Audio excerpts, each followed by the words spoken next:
Hey everyone, welcome back to the BATTASS Podcast, the Batman the Animated Series show, where we talk about Batman the Animated Series.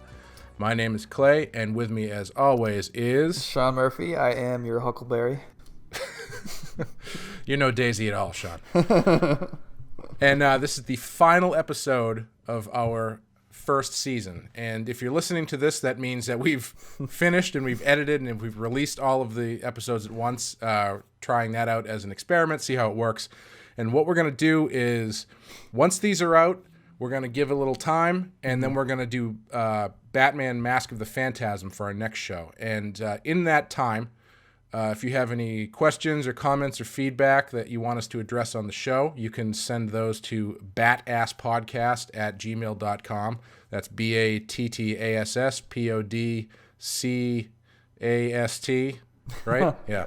Probably. At gmail.com. And there's a Twitter as well, which I can't remember, but I think it's the same thing. Yeah. I'll find it by the end of the show. We are extremely organized here. Yes. Oh, definitely. Tight ship I run over here. And we'll address that stuff in the Mask of the Phantasm episode. So if you want to send us any feedback or questions, feel free to do that. We'd love to hear from you. And if you hate this show, please tell us. And we'll change it if we decide to do more. If you don't want us to do more, that's fine too. Tell us who you blame more and make sure it's Clay. Well, I'm running the tight ship here. I can only assume you're the one throwing the wrench into things. That's true. I'll get my minions to start giving you shit. But yeah, for this episode, we'll be covering Mad as a Hatter and Dreams in Darkness. And we're going to start off with Mad as a Hatter.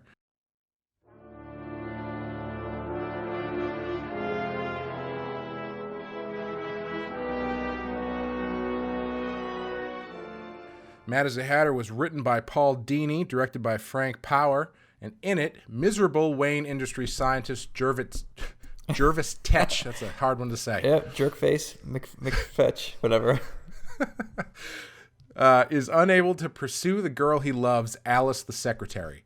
When she splits up from her boyfriend, he makes an advance and develops a fast friendship with her until her boyfriend reconciles with her and proposes to her. This is not a very well-written sentence. Enraged, Tetch decides to take matters into his own hands and dons the mantle of the Mad Hatter, using his mind-controlled devices to force those who have wronged him all of his life to become his mindless slaves. Now, Sean, you feature, not to give, I don't think this is giving too much away about the book you're working on, but it features the Mad Hatter fairly predominantly. Yeah. Or, has he been a favorite of yours, or is it just something that a character you came to as you were writing? Well, I kind of fell back into it, fell ass backwards into it, and it worked out really well. So, I kind of create a new supervillain, and she ends up utilizing some of Hatter tech. That's what I just call it. I don't know if that's in the comic too. Because she needed his tech, she sort of left him. She sort of embraced him as a sidekick, basically. Mm-hmm. Whereas all the other villains are busy doing other things, and it wasn't something I planned, but it was nice to have a sounding board. A single supervillain is kind of boring because what are they going to do? Just talk to themselves. But I liked the Hatter as a side character. I think he actually works really well as a side character, especially because my new villain is a lady. And I think there's a part of him that, this is an older Hatter who never got Alice, and there's an aspect of he's got a soft spot for ladies. And it's not a romantic thing. It's more like he's like a father figure in a way, teaching her about how to be a super criminal. And I ended up just, I don't know, getting lucky, and my editor really loves it, and it's just a bizarre pairing that I didn't plan, but it just ended up working out. I have him more as a hacker, more of a computer hacker than a mind control guy. I mean, it's probably been done before, but obviously mind control is kind of like brain hacking. So he's got all this like antique equipment and all these super old collection of computers and stuff, but yeah, it worked out really well. And anyway, but I remember this episode. It's not one that I would think I would like, but I think I do really like it. There's something about him as a non-threatening. He doesn't mean to be a supervillain. He's just a little misguided and I kind of like that that aspect of him. How do you feel about? Yeah, he's he's another Paul Dini revamp. Who I wonder what Paul Dini's personal life was at the time, because both of his big revamps, the Mr. Freeze and Mad Hatter, all have their backstories, revolving around a singular woman. Right. And this one, I believe the aspect of Alice being a focal point in the creation of the Mad Hatter, I think is a new addition by Dini. I think traditionally he was just more of a he was just a zany guy who liked Alice in Wonderland. Like, there was no specific Alice in the story, and I think that really adds. He goes from adding Alice in. He goes from a zany gimmick villain into someone with a purpose, and he's actually kind of, you called him non-threatening, but I don't know if it's just being more aware of this personality type in the era that we live in. But he's basically like a the quote unquote nice guy who is never always complaining about why women don't like him. Oh, he's totally a lot of comic book readers, I think. Sorry, well, let's not go alienate our audience here. But oh, you fucking losers who can't get girls. Do not edit that out. They need to hear it, and continue. Well, I mean, we did learn last episode that you are not an asshole. So, but yeah, it's an interesting personality type to kind of weaponize in a way that hadn't. That sort of thing is, I think, a more contemporary character to do that to. Like, basically, the villain from the new Ghostbusters movie is kind of that way. He's sort of basically a men's rights activist who's just an asshole, and that's his whole motivation for stuff. And it got me thinking about Batman villains in general, and I feel like the interesting thing about Batman villains is that you can distill a lot of them down to one defining drive or motivator. Mm-hmm. So you've got, like, the Joker is motivated by his thing is anarchy. Clayface is vanity. Two-Face is justice, really. Mm-hmm. Freeze is love. The Riddler is cleverness. They're all these, like, central things that are the driving force behind everything that these villains do, and what makes them when they follow that track, it feels a lot more true to their character. And so Mad Hatter would be either he's jealous, or he's either jealous or selfish. I can't decide which one. There might be a better word for it, but it's in that milieu or that vein where he's right. He's not getting what he wants, so he basically pitches a fit, and in this case, his fit is just weird and Lewis Carroll themed. Right. And I think the one thing that I've noticed with these episodes across this season is when you have your villains in a story that is not in line with that motivating factor, it feels like it doesn't land correctly. Mm-hmm. I can't think of, we've covered too many. I can't think of any specifically, but there are some where, you've got the Joker and he's doing something, but it doesn't quite feel right. Or we've got the Penguin and he's doing something, it doesn't quite feel right. And I think it's because they get off the track of what those singular motivating factors are for the villains. And I mean, it makes sense because Batman is similar as well, because his motivating factor is justice, more or less. Right. Or,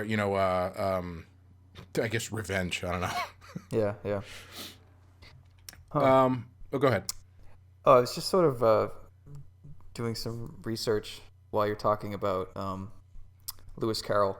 So I remember there's a very like nice to hear you were listening to me as I was talking. No, something you said made me realize that I should have done more research on this before we started recording.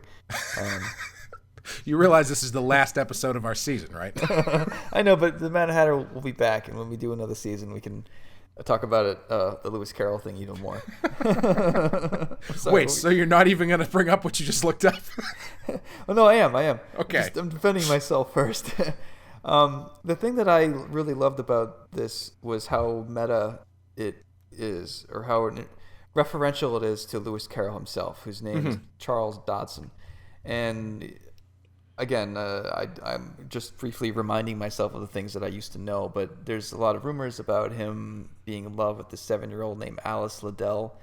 And he even chose the name Lewis Carroll because it mirrors her name. So her name is Alice, and he chose Lewis, which switches the consonants and the vowels. And then Carroll is the same number of letters as Liddell. And there's a lot of like math and word games going on. Anyway, to have the character in the Batman universe be obsessed with a girl named Alice is very referential to the creator of the Mad Hatter, which I thought was really interesting. Yeah, it's he is sort of he is a very specific villain in terms of the stuff that they draw from. Like the Alice in Wonderland has such great imagery that it almost seems perfectly fit for a comic book. Yeah, totally. It's surprising that he had to be revamped at all. I used to know the answer to this, but I'm trying to think of who owned the Mad Hatter. If it was the Lewis Carroll household, or if it's relapsed because it's so long ago. I think 100-something years have passed, so now they can use it again. Yeah, I'm pretty sure it was public. If I had to guess, I'd say it was public domain. According to Wikipedia, it says it was created by Bill Finger. And, He didn't get a lawyer, and he deserves to get fucked over. And someone named Lou Sayer Schwartz. So it said his first appearance was in 1948 in Batman number 49. Yeah. And they called him the Mad Hatter or the Hatter? Yep, Mad Hatter. Mad Hatter, okay. Yeah, I don't know. Yeah, that might be a good lawyer question, how they were able to get away with that. Assuming it was just PD, public domain. Yeah, yeah. I could only assume, because I feel like that's pretty. They might have stopped using him for a while because they were uncertain. Oh, that's possible. Yeah, I don't know. I looked this all up once because I'm obsessed with IP and ownership and copyright, and I had the answer, but for some reason I can't remember it right now. But again, when we come back for season 2, assuming you don't fire me, I'll have more prepared for Lewis Carroll. You know Scott Snyder, right? I do. Is he on a podcast currently? No, I'm gonna Bill Finger him. That did not come out right, actually. No. Sean Murphy, not an asshole. It's not like he's underage. Sorry, go ahead. Yeah. So, what did you think of this episode overall? I'm a sucker for Bruce Wayne doing Bruce Wayne things when he gets a chance. So I like that. I love the Lewis Carroll stuff. A good excuse to get them into this like carnival, so Mad Hatter can really be Mad Hatter. And I love the voice actor they got for Alice. I forget her name. That is, I don't remember the name of the actor, but she was Lucy from Twin Peaks. I don't know if you're familiar with Twin Peaks. Yeah, was she in Police Academy as well? I am not sure, actually. Okay. But yeah, I like this one. Probably not my favorite, but there's a lot here for sure, which I love. Are you a Hatter fan at all? You know, You might have said so when I was ignoring you, so now I'm asking. No, I think I am. I think he's tough because I was glancing at his origin and his whatnot, the different versions of him on Wikipedia. Mm-hmm. And it seems like, depending on the year and the writer, he has a pretty big swing from kind of innocent, gimmicky villain who just happens to like Alice in Wonderland to implied pedophile. And so I guess he's a tough one because he can really go either way. Yeah, you kind of have to make a tonal decision. Yeah. When you're dealing with him, and I think they make the right call here. I don't know, it's tough because like part of me thinks that he's a little bit too goofy. Like his immediate immersion into the Alice in Wonderland thing is not as strongly motivated, you could say, as a lot of the other villains. Like Two-Face, his whole look is pretty clearly defined and understandable. Joker, Mr. Freeze, even Clock King. Yeah. But this guy's just sort of like a giant nerd. Yeah. Yeah, they didn't... yeah, if you could redo this, you might make him like a cosplayer or a theater major or something like that. Yeah, if you have time, they only get 20 minutes, so you can only do so much. But I think, there's probably more there that you could play with. But yeah, I think tonally you have to make a decision whether or not you're going to play him fairly light, which is, right, or very dark. And I think they do pick a nice down the middle where he's kind of light on the surface, but he is fairly creepy and kind of scary because he's mind controlling people, and he's being very obsessive about this woman, and it's not really innocent what he's doing, even though he kind of thinks it is, and I think that's where the scary part comes in. Yeah, because there's parts where he shows morality, like he doesn't want to just mind control Alice because that's. But then he does. Yeah, but then he does. Yeah, then he hits a wall, runs out of solutions, or he tells his boss to, shut up or whatever. I don't know. He makes for a really good origin story. Like, you could tell his origin a dozen different ways, and I think they would all be awesome. But how do you reuse him? And how do you make him a threat? Right. And I'm trying to think of the Long Halloween, how he was used, and I can't remember. Oh, I can't remember either. Yeah, most of those characters are used pretty well, but I remember they're used pretty sparingly. I think they only show up for a few issues or one at a time or something like that. Yeah. But yeah, it's the kind of thing where it depends on what his focus is, because as I was saying, if you break them down to their singular drive, if Mad Hatter is about selfishness or jealousy, you can really go anywhere with that. Like it doesn't have to always be about Alice. You could filter any sort of bitterness or envy through that Mad Hatter thing, and it would probably still work to an extent. Right. Whereas someone like Mr. Freeze is motivated purely by his love for his wife. So when you have an episode with Mr. Freeze or a story with Mr. Freeze where he's just doing bad things because he's a bad guy, it feels kind of out of line with the character. Yeah, it's best when it's romantic. I mean, both of these characters are driven by love in very different ways. And if you take away Alice or Nora, it falls apart really fast. I guess you redefine them somehow. Yeah, I guess I don't know. Maybe obsession is the better way to describe Mad Hatter, because he's more of an obsessive than he is. It's not just jealousy. It's not just selfishness. It's an obsessive want, right, which is sending him forward. He also has this desire of comfort to really surround himself with Alice in Wonderland type bullshit. Like, you imagine his apartment is really weird. The car he drives is really weird. Like, he almost doesn't want to join the real world. He's a fantasist through and through. So even if you take away, let's say he conquers the Alice thing one way or another, like, there's still an argument to be made that he's just this weird isolationist. And if you disrupt that,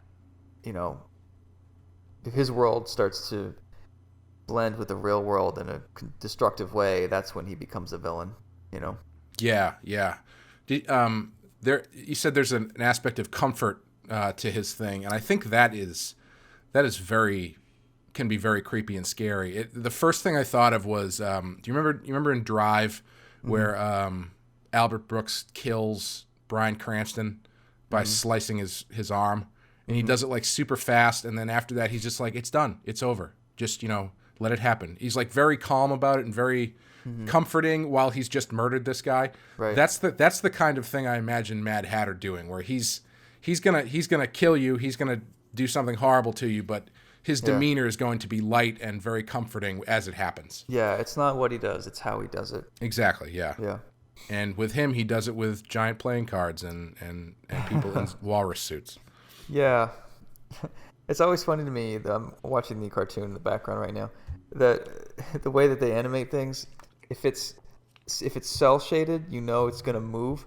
So remember like the old Acme cartoons when the coyote is standing on a rock, that rock is going to tumble underneath him because it's not a painted rock, it's a cell animated rock. Yep. And the same thing here is Batman's walking around and all these frozen statues, but there's two who are clearly animated differently. And it's just a matter of time before they grab him. Yep. I like in this episode that I've complained a bunch of times that no matter how interesting the origin or character, they always end up having henchmen for no reason. The henchman actually makes sense in this episode because he's using them, he's mind controlling them and using them as basically other characters from Alice in Wonderland and using them as like a buffer to stop Batman. Yeah. So it's the most believable use of henchmen, I think. It is. His henchmen are anyone he has around him. I mean, Batman could be punching an old lady in the face if she gets taken. I mean, there's a scene. Or it could be two thugs in the park who just happen to be wearing headbands that you can easily slip cards into. Like I know. The guys in this episode. In the 80s, it was really hard to track the Mad Hatter's device because everyone was wearing sweatbands. Batman tackles a breakdancer, and it turns out that it's not actually someone being mind controlled. Do you have a sequence in this that you would prefer to draw or interpret? I hate kooky stuff. I appreciate it, but if you wrote a scene where he had to be in his element with all these weird things, like I actually don't like drawing that stuff at all. I know that it's important for a comic, but I would fucking hate that. So I think my answer to this question is I don't think I would want to draw any of this in a comic, although I do like watching it. Yeah. Well, I was gonna say, I think mine's probably the opposite from your. I would love to draw the fight in the Lewis Carroll exhibit, because I mean, there's so much fun stuff to draw in there. It's not just placing Batman in a Lewis Carroll environment with giant cards and a hedge maze or whatever he's going through, fighting those different suits and stuff, those different characters. I think that'd be pretty fun. Right. Well, you're right, and I think that's how a lot of artists are. Like they want to play around with shapes and space and scale, but it also depends on how much energy you have and whether you give shit about the story. So I've had writers who threw kooky stuff at me just because they realized that, Sean likes I've got an asset in Sean, and I'm just going to throw a bunch of stuff at him just because I can wow people with this comic by all these crazy visuals. And that's all well and good, but I have to actually sit down and draw it. And after a while, I feel a little abused by these writers throwing these crazy things. Like, oh yeah, just draw 1,000 monsters. That's fun, right? You like that? It's like 1,000 monsters. Make them all different. Like, who doesn't want to draw that? And I hit a wall where I want to go, fuck you. Just draw a guy in an office doing his papers, please. Preferably standing in 1 point perspective. Yeah, I don't want to draw a fucking dragon or magic or just all this shit.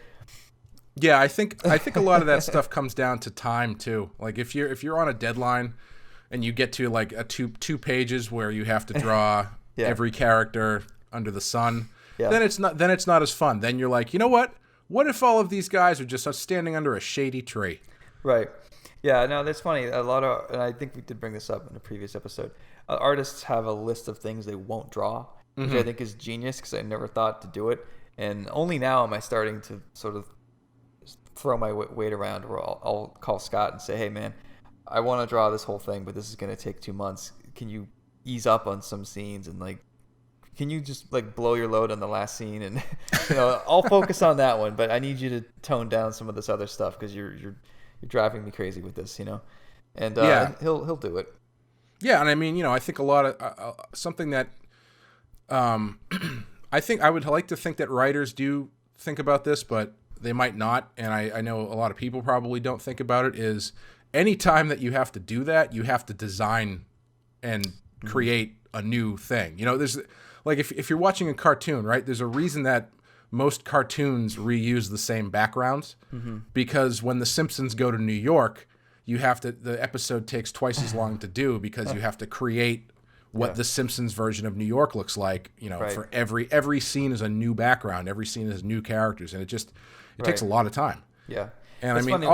Sorry, go ahead. No, go ahead. I was going to say with drawing a page a day or trying to get some stuff out on a schedule, it's interesting. You can see where artists' focuses are, what they care about most. Like, what do they want to spend their calories on?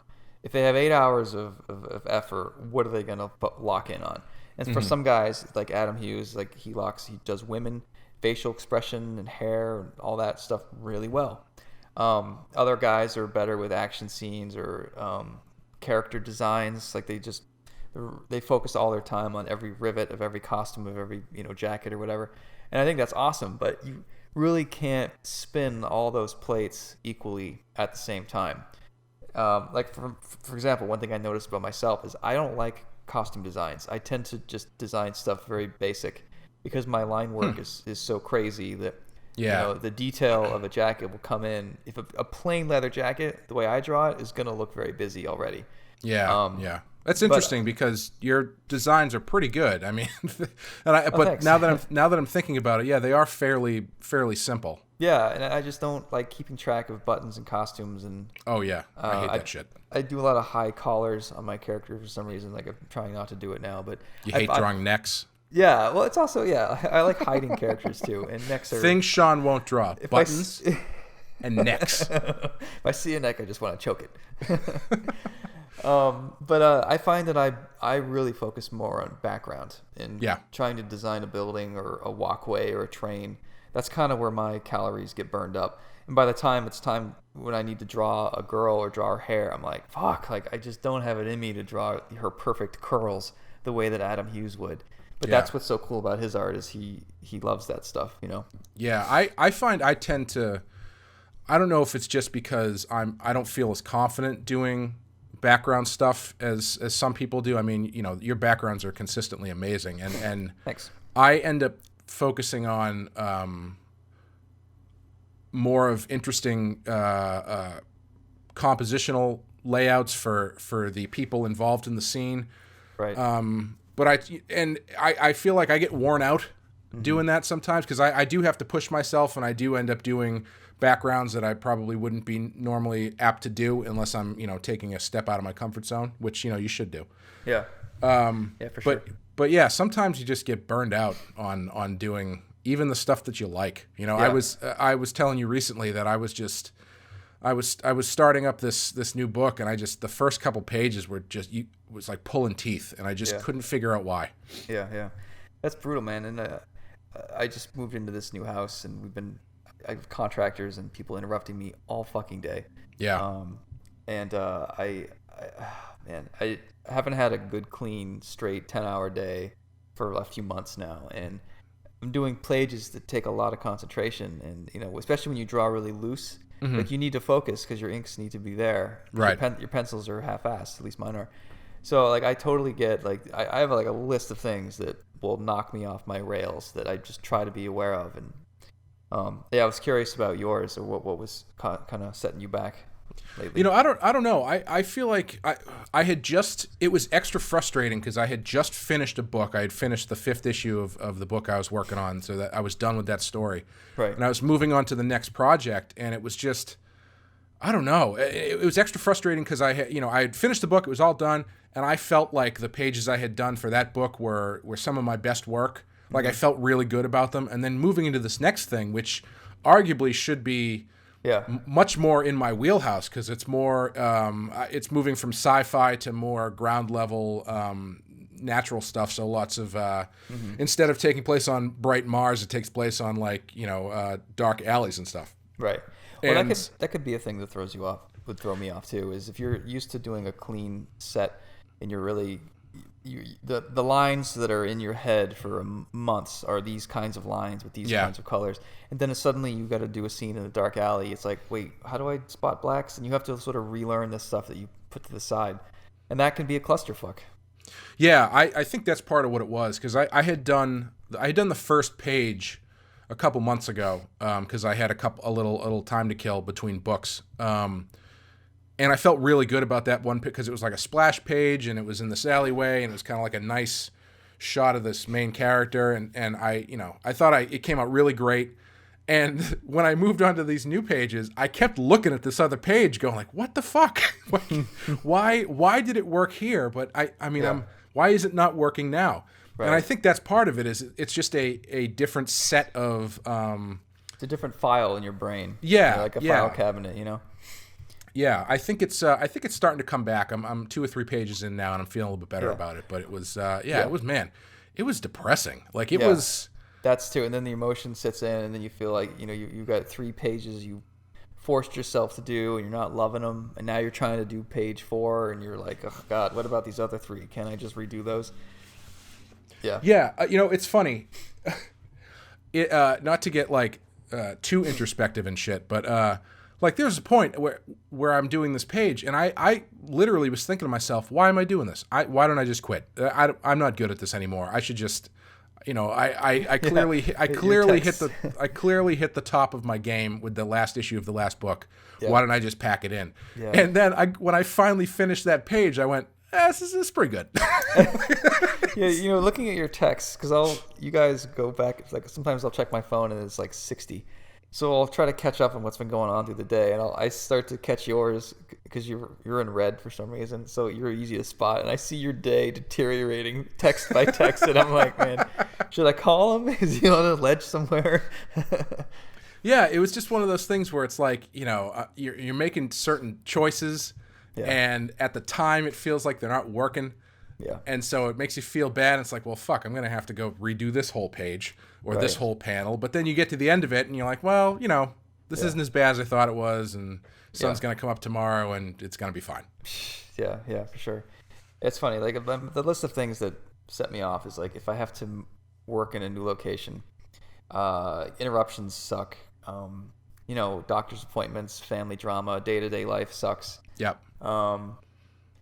Sometimes learning about a new artist and really loving a new artist and looking at their art, it's like stuffing new papers into my file cabinet, and I don't know where to put it, and it leads to me making bad decisions until I can filter those papers in the correct place. And so sometimes I'm bad because I'm learning, sometimes I'm bad because I don't care and I'm not paying attention, or just flat out depression, sadness, and not I don't read a lot of comics, so I feel like an outsider sometimes. It can be anything, not to get too frou-frou about it, but it's funny. Yeah. Like, the thing that I do know, and I'll shut up for a second, is that it takes me 3 days to get back into it, and every day gets substantially better, like measurably better. So if I can just force it for 3 days, by Wednesday, I'm good. So I know that enough about myself to know how to push through at this point, but it can be really upsetting. Yeah, I was surprised. I get...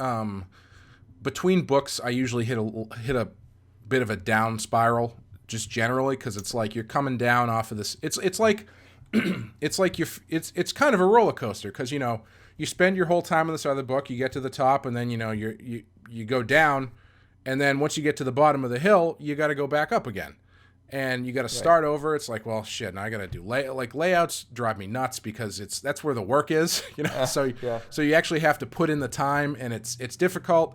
And so I'm doing layouts for this other thing, trying to take my mind off of the shitty pages I think I'm drawing, but then the layouts aren't coming because I'm trying to do the layouts while I'm at the mechanic getting my car fixed, and I can't focus on the stuff. And it was just like it was a perfect storm of like little things to make you feel bad about the work that you're doing. Yeah. I'm fine now though. I'm glad. I'm glad. For me, like the best. That you want the best art out of me, what I need is peace and quiet, no distractions from 9 to 5. I need to be able to hit the gym in the middle of the day. Like if I don't get to work out, I feel like I'm losing control over my body. I need to have a script I enjoy, with characters I understand, with an ending that I appreciate. And like I need to know what each character is thinking. I need to have the entire thing. I need to be familiar with the set, with the costumes. If you throw new stuff at me and it delays me, then I get frustrated. Right. And I can't have any technical difficulties with the internet that day, or no Twitter drama, and that's usually when I get my best work. And I find that when I write my own stuff, I can control most of that. Right. Because my most frustrating instances in my career was when I was on a book where I hated the script. I thought it was a waste of my time, waste of talent. I'm like, how is this guy a writer, and why do I have to draw it? And that's really tough, carrying that baggage personally. That book was punk rock Jesus. Honestly, I think it was my frustration with bad scripts that made me think, I don't think I can. I'm not Hemingway, but if this guy can pump out this shit, I can certainly do better than that. So, Well, yeah, it's a control thing too. I mean, you've got as an artist, I think this is a general you I'm saying now. Right. As an artist, you have storytelling ability that is going to be best served, honestly, if it's coming from you. Right. Because if you're writing assuming that you know how to write a fairly decent story, yeah, theoretically that should visually be better than the stuff that you would do interpreting somebody else's, because the writer and the artist are very much on the same page.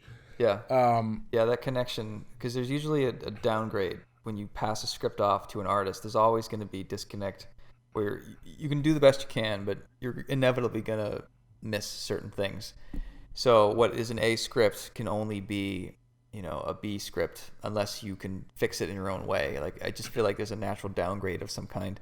Whereas if you are the artist, there's zero disconnect, there's zero downgrade. Now it's just about how good you are on your own, Right. I was I recently got back into writing, and I was writing a script for that with the intention to have somebody else draw it. Mm-hmm. And I found it was a different process because when you're writing for yourself, there's a certain amount of shorthand that you can use. Right. Because you've got shots and stuff in your head, so if you can be more sparse than you usually think you would be. Right. But writing for somebody else, it was interesting because, like, being an artist, I didn't want to push panel layouts or visuals on the artist too much, but at the same time, I didn't want to give them too little. So it's interesting finding a balance writing for somebody else who's going to be interpreting this to get across what you want, but still give them the artistic freedom to do with it what they want. Right. Yeah. The thing that never scared me about writing for other people, and my biggest experience is writing for you guys when we did the apprenticeship. So I wrote Cafe Racer. Is like, I knew you guys were all capable artists and good storytellers, and I also know that you can be as precious as you want about certain things in a script, and writers get really uptight about making sure all their genius ideas make it in there. But at the end of the day, you can get rid of half of them or misinterpret half of them, and most readers aren't even going to know. Like, it doesn't fucking matter. Like, the things that upset most writer day to day are things that generally don't matter. As long as the outline is there, and the dialogue will come.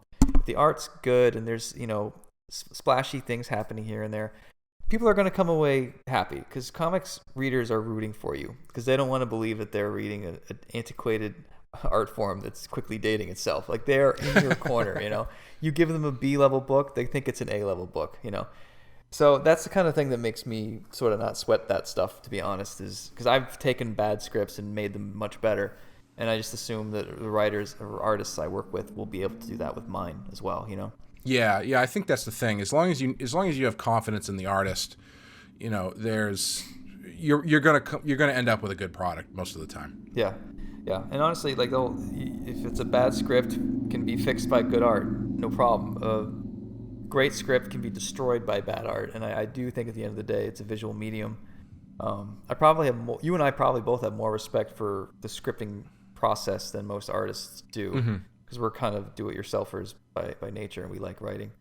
But yeah, it's funny. A lot of artists will wax on about doing their own projects, but very rarely do any of them ever really, ante up and do it. Yeah, I mean, it's tough. It's you got to use a different part of your brain, and putting a lot of yourself out there, and it's not to pat our own backs too much here, but it's not easy, and we're heroes for trying it. Yeah. But what's nice is when you have the writer credit, when other writers talk about how hard it is, you can. Well, I will choose to be like, no, writing is difficult every now and then, but drawing is way fucking harder. I'm sorry. Like, when you can write 5 books a month, but you can only draw 1 book a month. Yeah.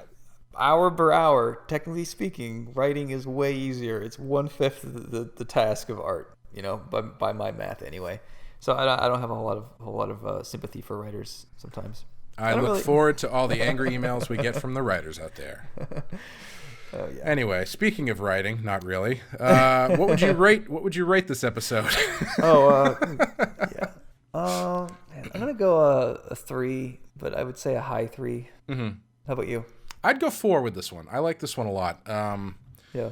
I think it's fairly similar to the way that they've handled these villain intros previously, and but it's a good formula. Like, it works, and Paul Dini knows how to throw in a little bit of enough relatable sympathy to make the villain that much more believable. Yeah. And yeah, I think it's pretty good. I enjoyed this one. Yeah. Well, I mean, it's funny. After I work with Scott, I'm going to retire from working with writers. But if there is someone that I would come out of writing retirement for, it might be Paul Dini. But I would only want to do like a one-shot type of thing, because I think he's really amazing at like a self-contained 44-page book like Mad Love, Oh, yeah. Yeah. I mean, I'm sure you could do like a Batman Black and White or something like that. If you want to do something short. The thing would be, like, I would hope he would take it seriously and give me something as good as Heart of Ice. But if he just turned into some drivel, and I haven't read all his stuff, so maybe he never has, but I would be disappointed if he just sort of phoned it in, and I'd call him up and be like, I came out of retirement for you. And he'd be like, hey man, I work with a lot of artists. Don't make me Bill Finger you.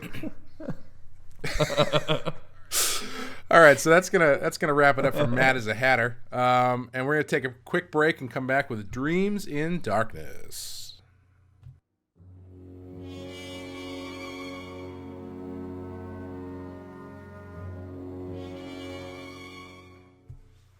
All right, welcome back. We are covering now Dreams in Darkness, which is the final episode of the quote-unquote season, and by season that's the Amazon Prime listing season. The actual season is like 70 episodes because TV was silly. This is Dreams in Darkness, written by Judith and Garfield Reeves Stevens and directed by Dick Seabast. And in it, Batman is incarcerated in Arkham Asylum after being exposed to Scarecrow's fear-inducing gas. Batman knows that the Scarecrow has escaped for the second time and is planning to poison Gotham's water supply with the same fear-inducing gas. Now, I'm going to go out on a limb and say you didn't like this episode. It's really well animated. And there's a lot of great visuals, but I think taken together, it feels like generally a repeat of the first Scarecrow. But yeah, Batman's subplot, like in the first one, he was getting over something. He had a lot of doubts, and you could see the toxins were really bringing it out of him. In this one, I'm not sure what he's thinking. He's freaking out. He's seeing snakes, and then there's monsters. It's just like a gymnasium for the animators, as far as I'm concerned. Yeah, I when this one started, I was really looking forward to it because I think it has a great hook. Yeah. Opening your episode with Batman in Arkham Asylum and seemingly, whatever. Yep. That's a really good way to start. Really interesting. They haven't done that yet. I thought for sure the turn was going to be that the Scarecrow was actually the doctor who was treating him, because there's a certain point where I think it's when Batman ends up in there the first time, where they think he's crazy, and that's fine because he's talking gibberish. But then at a certain point, he's like, "No, the Scarecrow. The Scarecrow is out there, and he's going to plant a bomb or something." Right. And then the doctor comes back and he says, "Yeah, you're right. The Scarecrow isn't here." And then he just doesn't trust Batman. Yeah, who's brought in dozens of villains over the years. There's no reason for him to not trust Batman. He's fucking Batman. It's not like it's not just a guy who's like, there's a bomb on the bus or something. He's Batman. Yeah. Once he proves that he's more or less talking, sane. Yeah. Thanks, Arkham Asylum. My track record does nothing for me, and I crashed my car outside Arkham, so you lock me up. Like, no police report, no court. Just put him in there and leave his mask on. Yeah, so I thought what it was going to be is that until they got to that point, I thought it was going to be, Scarecrow is acting as the doctor, and this is going to be one of those, Batman, what if you're really crazy, and what if all of this stuff is in your head? I thought it was going to be one of those things, which I'm a sucker for those episodes. Those are always fun. Yeah. But they didn't do that, and this just turned into like literally a rehash of the other Scarecrow episodes. Even to the point when he gets gassed for the first time, and he starts seeing the visions of his parents, and then like the bloody gun and stuff. I was like, this is exactly the same stuff they did last time. Well, I will say that one scene where Batman is slow running towards them, and his parents walk into a gun barrel, and then it fucking goes off and shoots. Like, that is one of the best images of the entire series, I think. Oh, it's great. Yeah, I mean, like with the blood. Too bad it's in this episode. Yeah, it's the blood coming down, but it's like, Batman needs to get a new things to be afraid of, because every time he gets sprayed with the fear toxin, he just hallucinates his parents, and it gets kind of boring. Right. I thought the second sequence was better, where it was just more of like you said, a gymnasium for the animators. That was fun. It was still ultimately there was not really a lot behind anything that was happening here. Yeah. But it was fun. Yeah, it's funny when the Scarecrow got hit with his own toxins. I was hoping they would show what he's most afraid of, and they didn't. They had a real missed opportunity, and they zoom in on Batman, and I would even if they had Scarecrow just screaming, and you don't even get to see what he's seeing, but they didn't have anything. It was just Batman with this red mist around him, kind of. Well, that's a job well done. Yeah. This actually, I don't know if you noticed this, but it's actually very similar to the Scarecrow plot of Batman Begins. Where Scarecrow's trying to poison the water system underneath Arkham Asylum, and then he ends up getting gassed by his own gas, and it was very, very, very similar. And it was actually, the episode itself was loosely based on a book called Batman: The Last Arkham, which was published in Batman: Shadow of the Bat, written by Alan Grant, drawn by Norm Brayfogle. And it's a little bit different. I haven't read it, but it's a little bit more fleshed out, as you can assume. Right. Not as streamlined. And I think, judging by the story, it sounds like it works better. Right.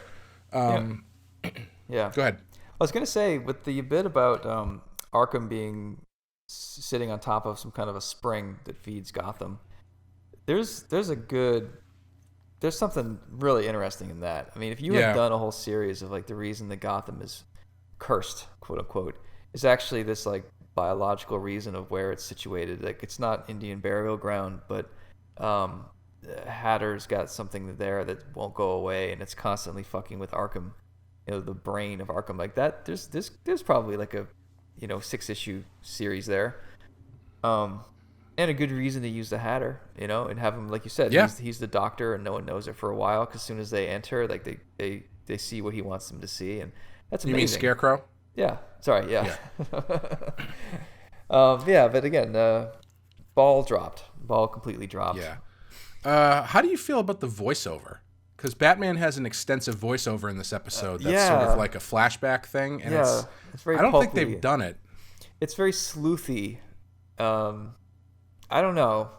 I don't like it at all, and I actually, in comics in general, I don't like voiceovers. Mm-hmm. How do you feel about that stuff? Yeah, I think I don't like it too much here. I think they work, but just in general movies and stuff, I think they work, but not all the time. In comics, the first person narrative voiceover has become very overused. As far as I'm concerned, it's people. Frank Miller used it a lot for Batman and Daredevil, and people just sort of did that for everybody. And I actually was thinking about this when I was writing something the other day. I feel like it's a bit of a cheat, because it allows you to be more. It allows the writer to do more gymnastics, and you don't have to be as good of a visual storyteller, I don't think, or I don't know if I should say that, but no, I'll actually run with that a little further. Okay. I don't mind getting in trouble. But yeah, every book I've written on writing, because when I started writing, I did a ton of research, and I mostly grabbed screenplay books. So you're dealing with a 90-minute movie, cut as much as you can, and cut some more. And in general, a voiceover is a giant no-no because it's lazy. If every script is essentially a mystery, then being inside the character's head takes away a lot of the fun. Right. And there are instances where it works, and of course, screenwriting professor would tell you that, and they'll point to, Shawshank Redemption or Forrest Gump, or did Chinatown have it? I forget. I don't think so. No, I guess the sleuthiness of it made me think it did, but yeah, you're Yeah. right. But there are times to do it, and if you do it with authority and do it with good reason. But in comics, it's just used. It's just, this is just a thing we do. It's as common as feathering, and I think it's fucking lazy. I don't think it's necessary. I think it hurts the books in general, and I think it's also has to do with the writers not feeling like they're getting to be writery enough. A lot of their genius wordage is wrapped up in panel descriptions, which the reader never gets to experience. But if you have like these long paragraphs where the writer gets to do, fucking cartwheels and somersaults in front of you, I think it's mostly ego driven, is they want to see their words make it on the page, and it's just not fulfilling enough. Whereas if they were novelists and stuff, they would get to do that stuff, to the cows come home. But in comics, I just think it's self-indulgent and it's mostly unnecessary, and I've never used them. I'll do it if I have a flashback and a character's talking, or if a character's like reading a letter, or if like news anchors are talking about something while you're like, I'll do it here and there. But in general, like, I fucking hate it, and I do out of my way to not need it. And I think with how detailed I draw, like, I end up slowing the readers down with art rather than slowing them down with words. Yeah, I think that's another thing too. You said the writer, you think some of it might be writers feeling like they're how did you say it? They're not. Yeah, they want to showcase their craft and they don't get to. Yeah, I think it also. I think there's a certain aspect that might be that some people think that the readers of the comics might feel like they're being cheated if they don't have as many words to read. Mm-hmm. If that makes sense. Right. Because if you don't have any caption boxes or anything, you can breeze through a comic pretty quick. True. If the art is quick, or undetailed, and it's like 4 panel pages, then that's going to be a 10-minute read. But hire a good artist, put in enough to look at to stop the reader. You don't need a ton of word balloons if you do it right. Right, definitely. Yeah. No, and I agree. I generally think it's a pretty big crutch for the most part. Yeah. Yeah. And it's so unquestioned. It drives me crazy especially because comic artists or writers have these fantasies of these Hollywood red carpet fantasies where their brilliant IP is going to make it on the big screen. And if you fucking love screenplay so much, why do you use voiceover? This comic doesn't read like you understand film at all. Yeah, I'll be honest with you. I've picked up books that have been fairly well reviewed, and the first 5 pages have turned me off specifically because of the voiceover. Yeah. And it's, there's just I feel like they're all pretty much the same too. There's not a lot of variation to the way that they're written, it seems. Right.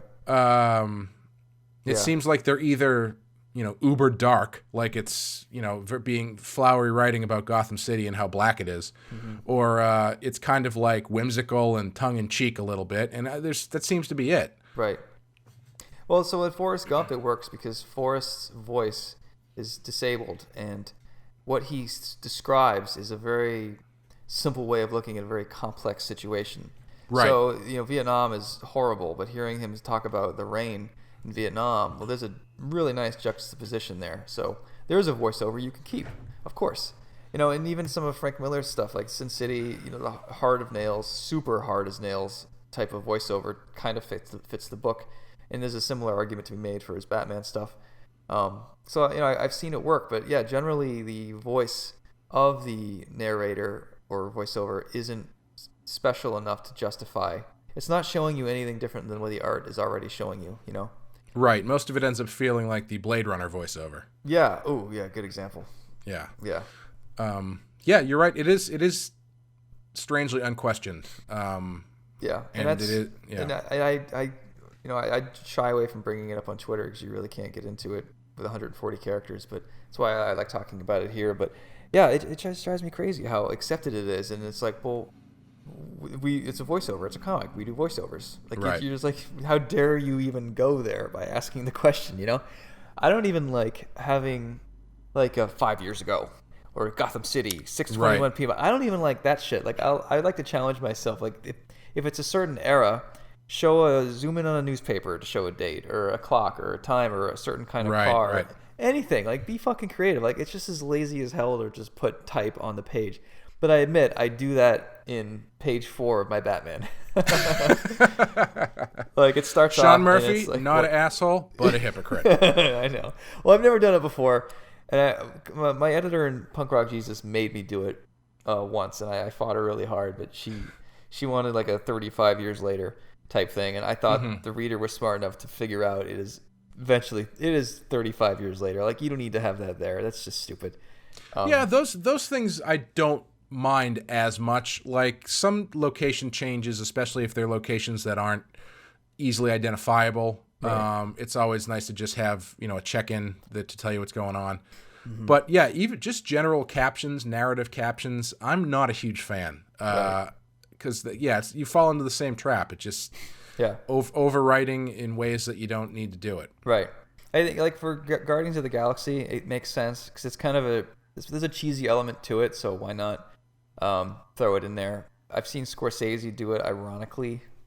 Like, a character's like, back in Brooklyn years ago, and the caption says exactly that thing. And that's Yes. kind of his style, so that gets a pass, even though I don't know, it's a little hipster. But yeah, like, I've seen it done well, but people don't even question it, and that's what drives me nuts. Yeah. Getting back to the episode. Oh yeah, sorry. What are we doing? No, it's fine. What I do really love, complete inverse of the voiceover, is the Batmobile crash is so well animated. It's got that, like, you can tell when they bring in the good animation house because it feels a lot more like it feels a little bit more Akira or something like that, or a little bit more anime than usual. It looks more like the opening sequence to all the 80s cartoons, which is always way better than the actual cartoon. Yeah, that for sure. And that sequence with the Batmobile crashes and goes off the guardrail is great, and the snakes really stood out when he grabs the snake pipe. The animation of him hallucinating everybody, like morphing into everybody else, and when that one head splits open to show Two-Face is great. Yeah.